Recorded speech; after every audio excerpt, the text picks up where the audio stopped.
누군가 던진 말 한마디에 하루가 통째로 뒤집힌 적 있죠. 아무렇지 않게 흘려들을 수 있는 말인데 그 순간 가슴이 무너지고 머릿속이 하얘지면서 감정이 폭발합니다. 더 이상한 건 왜 화가 났는지 설명하려 하면 말이 자꾸 꼬이고 몸은 이미 결론을 내린 듯 먼저 반응해서 밤새 잠도 설치게 된다는 겁니다. 그래서 더 미치죠.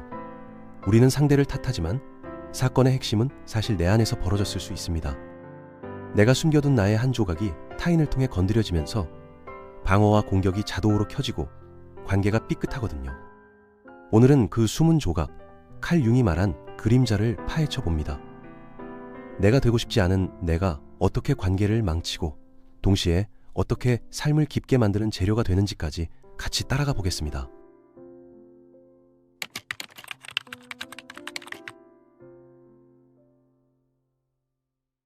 이야기는 어렵게 가지 않겠습니다. 감정이 튀는 장면을 그대로 단서로 삼고 왜 어떤 말에만 과민하게 반응하는지부터 따라가 보죠. 그 반응이 내 삶을 어디로 끌고 가는지도 같이 봅니다.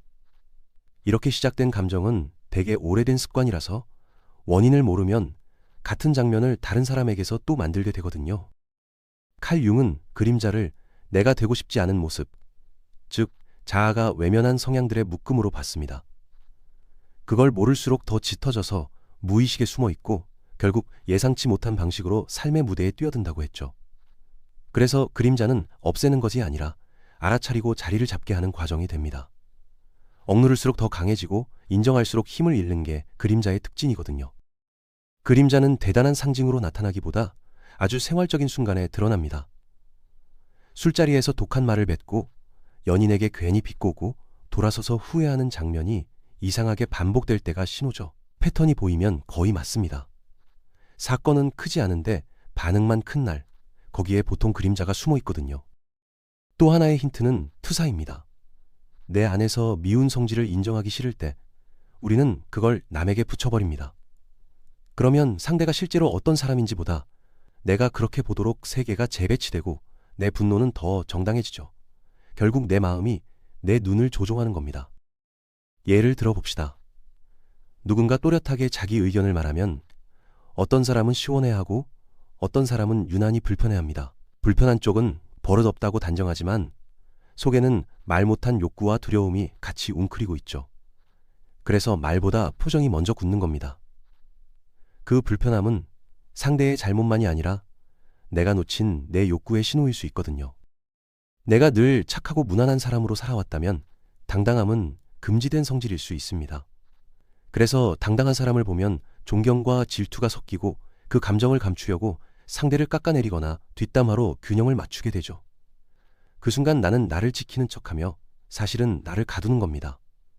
그리고 그 대가는 늘 비슷하게 관계의 거리와 내 자존감으로 돌아옵니다. 중요한 건 여기서 그림자를 나쁜 나로만 보면 더 숨는다는 점입니다. 칼 융은 정상적인 본능과 현실 감각, 창의성 같은 좋은 힘도 그림자 안에 잠들 수 있다고 봤죠. 즉 숨긴다는 건 잠재력을 잠가버린다는 뜻이기도 합니다. 그래서 통합은 억누름이 아니라 회수고 적이 아니라 재료로 바라보는 관점의 전환입니다. 마리 루이제 폰 프란치도 비슷하게 말합니다. 그림자는 무조건 적이 아니라 내가 무시하거나 오해할 때만 적대적으로 변하고 때로는 사랑과 분노를 모두 담은 채 내 삶과 협상하려고 한다고 했죠. 그래서 대화가 필요해집니다. 적이 아니라 안내판처럼 대하는 태도 말이죠. 그림자 작업의 출발점은 나는 이런 사람이 아니야 라는 문장을 의심하는 겁니다. 그 말은 대개 이상형에 가깝고 실제 나는 그 반대의 욕구를 안쪽에 접어두고 살아왔을 가능성이 크거든요. 특히 착해야 한다, 참아야 한다 같은 규칙으로 살아온 사람일수록 금지된 욕구가 그림자에 쌓이기 쉽습니다. 가장 쉬운 방법은 트리거를 기록하는 겁니다. 누가 어떤 말을 했을 때 내 몸이 어디서 긴장했는지, 그 다음 머릿속에 어떤 비난이 자동으로 떠올랐는지 그 순서를 꾸밈없이 적어보는 거죠. 그리고 마지막에 내가 그 순간 진짜 원한 건 무엇이었나까지 한 줄로 적어두면 패턴이 놀랍게 빨리 드러나거든요. 기록할 때 핵심은 이유를 멋지게 만들지 않는 겁니다. 저 사람은 무례하다 대신 나는 무시당한 느낌이 들었다. 나는 밀려난 느낌이 들었다처럼 내 감각 언어로 내려오는 게 중요하죠. 감각을 언어로 옮기는 순간 그림자는 힘을 조금 잃고 나는 상황과 나 사이에 거리를 만들 수 있게 됩니다. 그 다음 질문이 중요합니다. 내가 저 사람에게서 본다고 믿는 성질이 내 안에도 아주 작게라도 존재하는가? 그리고 나는 그걸 언제부터 숨기기 시작했는가? 그 시간을 천천히 되짚어 보는 겁니다. 보통은 어린 시절의 평가, 가족의 분위기, 학교나 조직의 규칙이 그 출발점인데 거기를 찾으면 감정이 훨씬 이해되거든요. 여기서 많은 사람이 바로 자책으로 빠집니다. 내가 그런 사람이라니가 아니라 나에게도 그런 씨앗이 있고 그 씨앗이 나를 지키려고 그 방식으로 버텼구나. 방향을 바꿔야 합니다. 예전에 나는 그 방식으로 살아남았고 지금의 나는 다른 방식도 선택할 수 있다는 걸 인정하는 게 핵심이죠. 이 전환이 자책을 책임으로 바꿔주는 순간입니다. 예를 들어 통제 욕구는 상처받지 않으려는 보호일 수 있고 질투는 내가 진짜 원하는 것을 알려주는 나침반일 수 있으며 분노는 경계가 무너졌다는 알림일 수 있죠. 감정은 보통 거짓말을 못합니다. 그러니 감정을 없애려 하기보다 감정이 지키려는 가치를 찾아보는 게 훨씬 빠르고 덜 괴로운 길이거든요. 이렇게 보면 그림자는 악당이 아니라 정보입니다. 숨겨둔 욕구와 두려움이 한 덩어리로 뭉쳐서 이대로 가면 또 다친다고 알려주는 알람 같은 존재라는 거죠. 그래서 억누르면 더 큰 소리로 울립니다. 차마 괜찮아로 덮을수록 언젠가 다른 구멍으로 새어나와서 더 큰 사고처럼 느껴지게 만들거든요. 그리고 통합은 폭발하지 않기가 아니라 표현의 통로를 만들기입니다. 말 한마디로 다 터뜨리는 대신 작은 행동으로 욕구를 합법화해주는 쪽이 훨씬 현실적이고 안전하거든요. 통로는 일기일 수도 있고 상담일 수도 있고 믿을 만한 사람과의 대화일 수도 있습니다. 핵심은 내 안에서만 독백하지 않는 겁니다. 작은 행동은 거창할 필요가 없습니다. 부탁을 한 번 더 또렷하게 말하기, 싫은 일정은 하루 미루기, 무리한 착함 대신 한 번은 거절하기. 이런 선택이 그림자에게 너도 여기 있어도 돼 라고 말해주죠. 작은 선택이 쌓이면 과하게 착하거나 과하게 공격하던 반응이 줄어들고 그 자리에 내가 진짜 하고 싶은 말이 올라오기 시작합니다. 몸을 함께 보는 것도 도움이 됩니다. 턱이 굳고 어깨가 올라가고 배가 딱딱해지는 순간을 알아차리면 머리가 변명하기 전에 이미 그림자가 문을 두드렸다는 걸 빨리 알아챌 수 있거든요. 이런 신호를 잡으면 뒤늦게 후회하는 대신 지금 멈출 수 있고 그 멈춤이 다음 행동을 바꿔주는 여유가 됩니다. 여기서 한 가지 오해를 풀어야 합니다. 그림자를 본다는 건 나는 나쁜 사람이다 라고 선언하는 게 아닙니다. 오히려 나는 사랑이다 라고 인정하는 쪽에 가깝죠. 그게 성숙의 출발점이거든요. 내 안에 불편한 면을 보는 순간이 오히려 남을 덜 심판하게 만들고 나를 덜 속이게 만듭니다. 자기 개발이 가끔 위험해지는 지점도 여기입니다.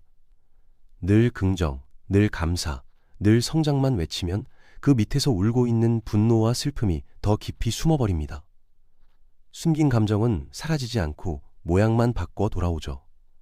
겉은 빛나는데 속은 썩는 느낌이 생기고 그 썩는 부분이 관계에서 냄새로 새어나오게 되거든요. 그래서 어떤 사람은 계속 잘하고 있는데도 이상하게 공허합니다. 목표를 달성해도 기쁨이 짧고 곧바로 불안이 올라오거든요. 그때 필요한 건 다음 목표가 아니라 억눌린 감정과의 재회일 수 있습니다. 그래서 더 열심히 달리는데도 제자리인 느낌이 들고 그때 사람은 자기 자신을 더 미워하기 쉬워지죠. 그림자가 자주 쓰는 언어 중 하나는 수치심입니다. 내가 부족해서가 아니라 부족한 나를 들키면 버려질 것 같다는 두려움이 수치심을 만들죠. 그리고 그 수치심이 우리를 과하게 착하게 혹은 과하게 공격적으로 만듭니다. 수치심이 강할수록 사람은 가면을 더 단단히 쓰고 그 가면이 벗겨질까봐 사소한 자극에도 과민해지거든요. 착한 사람, 콤플렉스는 보기보다 무섭습니다. 겉으로는 친절하지만 속으로는 계속 계산하고 상대가 내 기준대로 반응하지 않으면 서운함이 폭발하거든요. 그때 폭발하는 건 상대가 아니라 내가 억눌렀던 정당한 요구입니다. 그래서 나만 노력한다는 억울함이 쌓이고 결국 작은 사건에 과하게 터지면서 스스로도 놀라게 되죠. 반대로 공격적인 사람도 그림자에 끌려갈 수 있습니다. 먼저 세게 말하면 상처받지 않을 것 같고 상대를 깎아내리면 내 불안이 잠깐 사라지거든요. 하지만 그 방식은 늘 대가를 남기고 결국 더 외로워집니다. 세게 굴지 않으면 무시당할 것 같은 믿음이 몸에 박혀 있고 그 믿음이 공격을 습관으로 바꾸기도 하죠. 그러니 그림자 작업은 성격을 바꾸는 게 아니라 선택지를 늘리는 일입니다. 참기만 하던 사람은 말할 수 있게 되고 밀어붙이기만 하던 사람은 멈출 수 있게 되죠. 그 사이의 관계가 숨 쉴 공간이 생깁니다. 선택지가 늘면 삶이 부드러워집니다. 같은 상황에서도 다른 반응을 고를 수 있을 때 우리는 덜 끌려다니거든요. 이 과정에서 내가 정말 원하는 것이 자주 등장합니다. 사실 나는 인정받고 싶었고 존중받고 싶었고 안전하다고 느끼고 싶었던 거죠. 욕망이 드러나면 부끄럽지만 그게 드러나야 조절도 가능합니다. 욕망을 숨기면 왜곡되고 드러내면 조절됩니다. 그래서 그림자 작업은 욕망을 정확히 보는 연습이기도 하거든요. 여기서 중요한 문장이 하나 있습니다. 빛이 없으면 그림자도 없고 그림자를 없애려 하기보다 통합해야 온전함에 가까워진다는 말이죠. 완벽이 아니라 온전함. 이 방향이 훨씬 오래 갑니다. 이 문장이 오늘의 방향입니다. 그리고 이 방향을 잡으면 자기 비난보다 호기심이 더 오래 남게 되거든요. 온전함은 밝은 면만 모으는 게 아닙니다. 어두운 면을 있다고 인정하되 그 어둠이 운전대를 잡지 않게 하는 겁니다. 그러려면 그 어둠이 무엇을 지키려 하는지 목적을 먼저 이해해야 하거든요. 인정만 하고 방치하는 건 방종이고 억누르는 건 폭발이니 가운데 길을 찾는 게 핵심이죠. 예를 들어 질투는 나도 저걸 원한다는 신호일 수 있고 분노는 선이 넘어왔다는 신호일 수 있으며 무기력은 너무 오래 버텼다는 신호일 수 있습니다. 신호를 해석하면 삶이 덜 폭발적으로 변합니다. 신호를 읽으면 선택이 생기고 선택이 생기면 후회가 줄어들죠. 그때부터 삶이 덜 전투적으로 느껴지거든요. 그 다음 단계는 책임입니다. 감정은 내 것이고 행동도 내 것이라는 단순한 문장 말이죠. 상대를 탓하는 말이 줄어들면 내 선택이 늘어나고 그때부터 그림자는 문제가 아니라 재료가 됩니다. 책임은 자책이 아닙니다. 내가 바꿀 수 있는 몫만 딱 집어드는 태도이고 그게 회복의 첫걸음이거든요. 물론 혼자서 다 하기는 어렵습니다. 감정이 너무 크고 삶이 무너지는 느낌이 반복된다면 전문가의 도움을 받는 건 약함이 아니라 효율입니다. 빠져나올 길을 혼자서만 찾아야 한다는 규칙도 때로는 그림자거든요. 도움은 지름길입니다. 특히 반복되는 우울, 불안, 관계 붕괴가 있다면 혼자 버티는 미력은 오히려 함정이죠. 자, 이제 개인을 넘어 사회로 가보죠. 내 안에서 투사가 일어나듯 집단도 투사를 합니다. 그래서 한 사회가 악을 받게 만들고 그 악을 때리며 스스로의 깨끗함을 확인하려고 할 때가 있거든요. 우리는 개인으로만 살지 않고 분위기와 유행과 규범 속에서 함께 흘러가니까 집단의 그림자는 더 쉽게 커집니다. 칼 융은 개인의 그림자와 집단의 그림자를 구분했고 집단의 그림자는 사회가 인정하기 싫은 성향이 공도로 쌓인 것이라고 봤습니다. 그게 억눌릴수록 더 폭력적으로 드러날 수 있다고 경고했죠.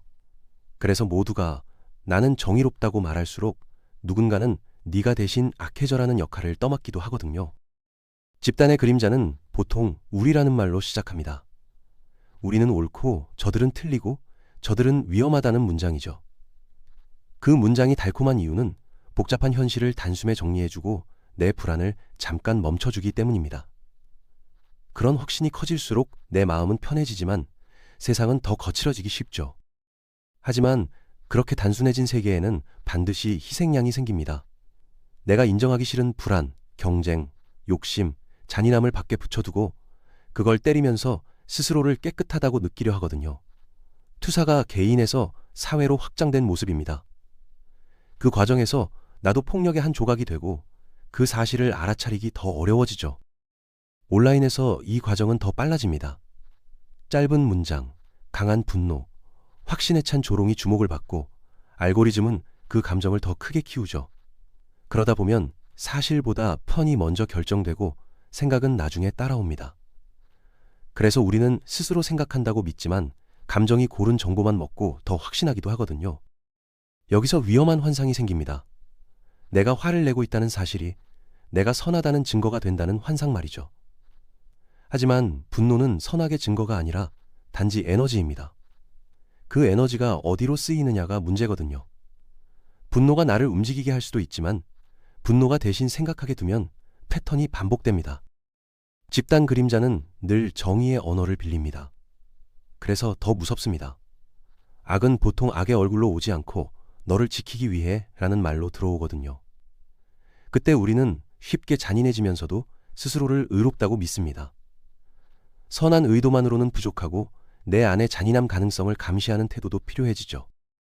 개인 그림자를 다루지 못하면 집단의 흥분이 더 매력적으로 느껴질 수 있습니다. 내 안의 불편함을 보는 대신 밖의 적을 정해두면 마음이 단순해지니까요.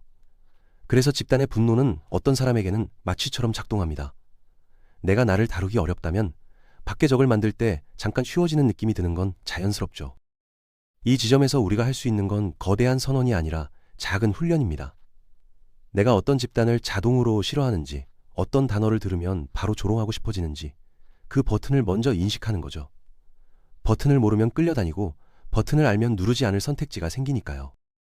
버튼을 찾았다면 바로 옳고 그름을 따지기보다 질문을 하나 붙입니다. 내가 지금 지키려는 건 무엇이지? 내가 두려워하는 건 무엇이지? 이 감정이 내 삶에서 어떤 상처와 연결돼 있지 같은 질문 말이죠. 질문은 감정을 없애지 않지만 감정이 행동을 납치하는 걸 막아줍니다. 그 차이가 크거든요. 그리고 가능한 한 구체적인 사람을 떠올립니다. 그들이 아니라 그 사람으로 바꾸는 겁니다.